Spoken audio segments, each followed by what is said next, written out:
தேசிய ஊடகத்திற்கு விஜய் அளித்த முதல் பேட்டி. ஜனநாயகன் திரைப்பட விவகாரத்தில் மனம் திறந்த விஜய்.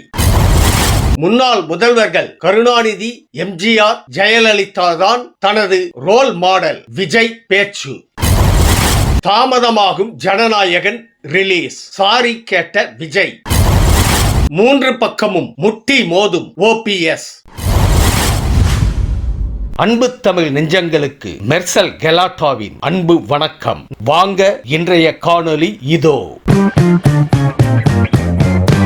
சென்னையில் NDTV தமிழ்நாடு கருத்தரங்கில் முதல்வர் மு.க. ஸ்டாலின், எதிர்க்கட்சி தலைவர் எடப்பாடி பழனிசாமி உள்ளிட்டோர் பங்கேற்ற நிலையில் அச்செய்தி நிறுவன ஊடகவியலாளர்களை பனையூருக்கு அழைத்து விஜய் ஆஃப் கேமரா பேட்டி அளித்துள்ளார். தேசிய ஊடகத்திற்கான தனது முதல் பேட்டி குறித்து மகிழ்ச்சி தெரிவித்த விஜய், ஜனநாயகன் கரூர் சம்பவம் குறித்து கடும் வேதனை தெரிவித்ததாக தகவல் வெளியாகி உள்ளது. மேலும் தனது எதிர்காலம் இனி அரசியல்தான் என்றும் அவர் உறுதி செய்துள்ளாராம்.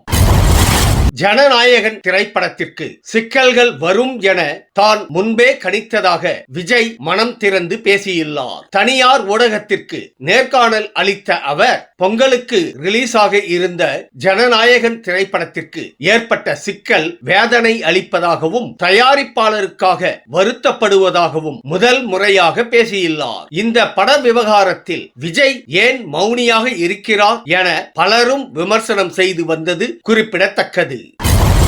33 ஆண்டுகால சினிமா வாழ்வை விட்டு விலகுவது எளிதான முடிவல்ல என NDTV பேட்டியில் விஜய் தெரிவித்துள்ளார். தேர்தலில் நிச்சயம் வெற்றி பெறுவேன் எனவும் ஒருபோதும் கிங் மேக்கராக இருக்க போவதில்லை எனவும் அவர் திட்டவட்டமாக கூறியுள்ளார். அரசியலில் ரோல் மாடலாக முன்னாள் முதல்வர்கள் கருணாநிதி, எம்ஜிஆர், ஜெயலலிதாவை பார்ப்பதாக கூறியுள்ள விஜய், தேர்தல் கமிஷன் விசில் சின்னம் ஒதுக்கியதை தனது முதல் வெற்றியாக பார்ப்பதாகவும் தெரிவித்துள்ளார். ஜனநாயகன் பட விவகாரம் குறித்து முதல் முறையாக விஜய் வெளிப்படையாக பேசியிருக்கிறார். ஜனநாயகன் படத்தை ரிலீஸ் செய்ய தயாரிப்பாளர் எதிர்கொள்ளும் கஷ்டங்கள் தன்னை மிகவும் வேதனைப்படுத்துவதாகவும் இதற்காக உண்மையாகவே வருத்தம் தெரிவித்துக் கொள்வதாகவும் விஜய் கூறியுள்ளார். ஜனநாயகன் தனது கடைசி படம் என்பதால் பல்வேறு பிரச்சனைகள் ஏற்பட வாய்ப்பு இருப்பதாக அவர் ஏற்கனவே கூறியிருந்தது குறிப்பிடத்தக்கது.